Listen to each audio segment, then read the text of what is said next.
Sekarang lihat slide berikutnya sebagai contoh kedua. Misalkan kita punya suatu sinyal Xn sama dengan min B pangkat N U N min N min N1 ya, atau sinyal eksponensial anti kausal. Nah, kita akan menentukan transformasi Z-nya.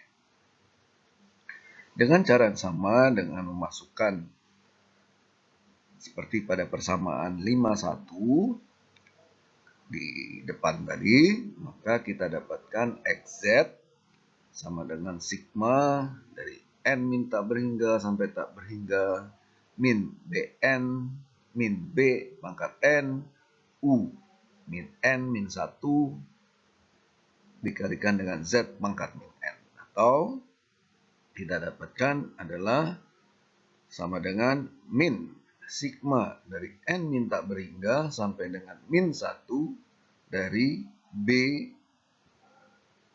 per Z pangkat N. Dan dengan mendefinisikan N itu sama dengan min M, dan dengan mengingat bahwa alfa pangkat 0 adalah sama dengan 1, di mana alfa adalah bilangan sembarang, maka kita mendapatkan XZ adalah, kita tulis kembali, sama dengan min sigma M sama dengan 1 sampai dengan tak berhingga dari Z per B pangkat M. Sehingga kita dapatkan adalah 1 minus M sama dengan 0, sigma M sama dengan 0, dan dari M sama dengan 0 sampai dengan tak berhingga dari Z per B pangkat M. Nah, dengan menggunakan jumlah deret geometrik, maka kita dapatkan XZ sama dengan 1 min 1 per 1 min Z per B, sama dengan Z per Z min B. Nah, bagaimana roknya? Ya, kita lihat di sini roknya adalah, untuk polesnya adalah berada pada absolut dari Z itu harus lebih kecil daripada absolut dari B. Sehingga kita dapat gambarkan seperti pada slide berikut ini. Perhatikan slide berikut ini. Dari gambar yang tadi, maka kita dapatkan seperti pada contoh sebelumnya, kita dapatkan poles adalah berada di B, sedangkan zeros berada di titik 0.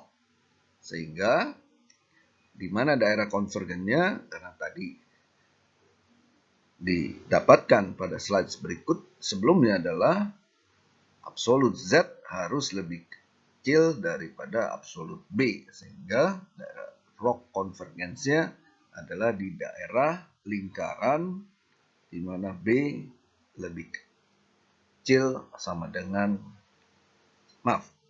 lingkaran dengan jari-jari lebih kecil daripada B.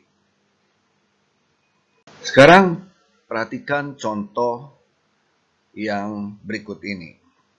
Kalau kita mempunyai suatu sinyal X1N, katakanlah sama dengan 1, 2, 5, 7, 0, dan 1. Dan X2N adalah sama dengan 1, 2, 5, 7, 0, dan 1, tapi yang sama dengan X1, tapi di sinyal X1 adalah kita permulaan titik nolnya adalah di sinyal yang mempunyai besaran absolutnya sama dengan 1.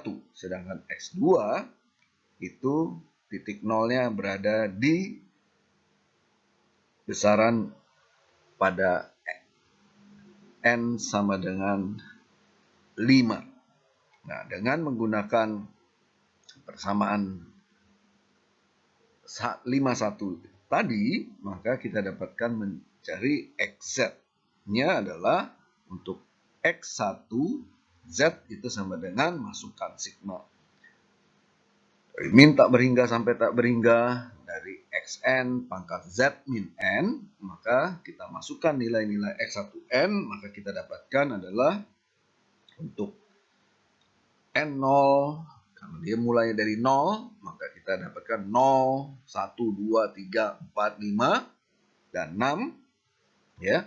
Maka kita dapatkan 1 plus 2z min 1 plus 5 min z 2 plus 7z pangkat min 3 plus 1 dari z pangkat min 4. Nah, bagaimana dengan roknya?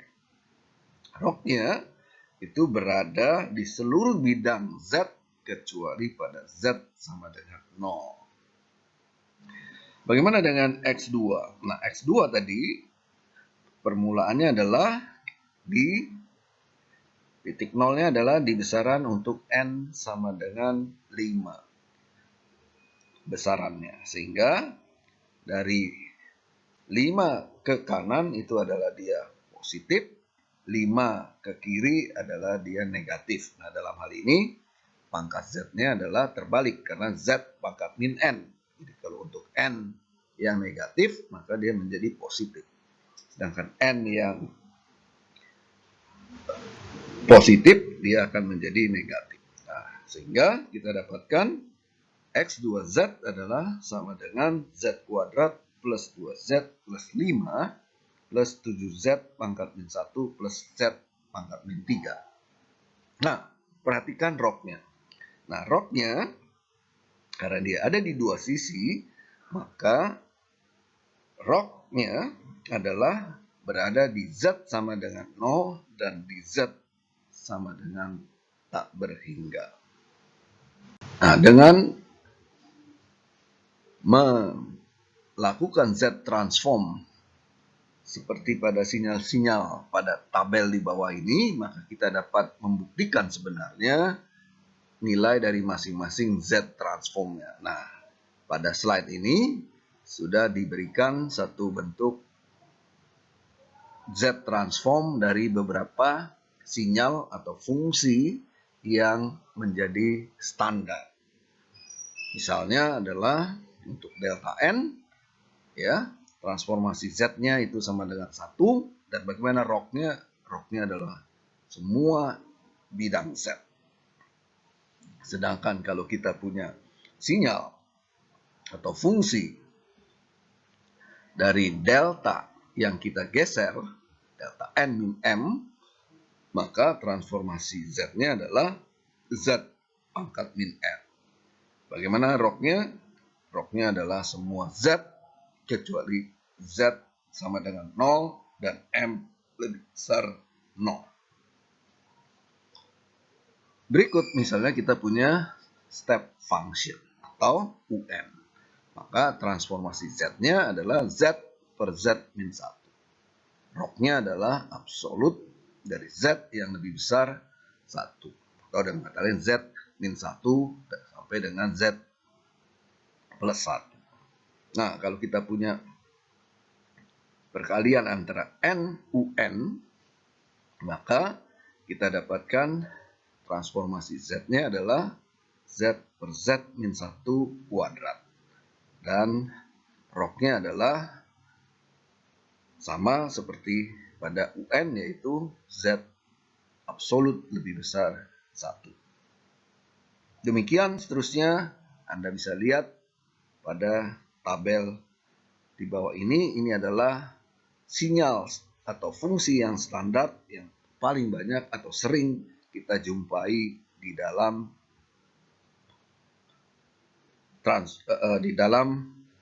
bentuk sinyal, ya. Nah, perhatikan kalau lihat lookup table-nya ini sama juga untuk lookup table pada Laplace transform dan juga pada Fourier transform. Sekarang perhatikanlah kita lebih lanjut menggali mengenai karakteristik dari region of convergence atau daerah konvergensi, ya, dari beberapa bentuk sinyal, ya. Apakah sinyal yang kita amati terbatas atau tidak, kausal atau anti kausal, dua sisi atau satu sisi. Nah, kalau kita punya sinyal satu sisi atau sinyal tunggal, maka Z transformnya diberikan oleh persamaan di bawah ini, yaitu XZ sama dengan N sama dengan 0 sampai tak berhingga dari XN Z pangkat min N. Perhatikan di sini sisi tunggal atau satu sisi itu N sama dengan 0 sampai tak berhingga, atau kita juga sering menyebutnya sebagai suatu bentuk kausal. Nah, perhatikan gambar contoh di bawah ini. Kalau kita punya bentuk kausal, ya, seperti pada gambar ini, maka kita punya Z transform atau daerah ROC dari Z transform kausal adalah seluruh bidang Z kecuali Z di sama dengan 0. Ya. Nah, bagaimana dengan anti kausal? Ya, berarti dia berada di sisi kiri, maka ROC-nya dari Z transform anti kausal adalah seluruh bidang Z kecuali untuk Z sama dengan tak berhingga. Nah, kalau kita punya dua sisi, artinya kita gabungkan antara kausal dan anti kausal, kadang-kadang disebut juga non kausal, dua sisi ini, maka kita dapatkan gabungan dari kausal dan anti kausal, sehingga ROC-nya berada pada Z sama dengan 0 dan Z sama dengan tak berhingga.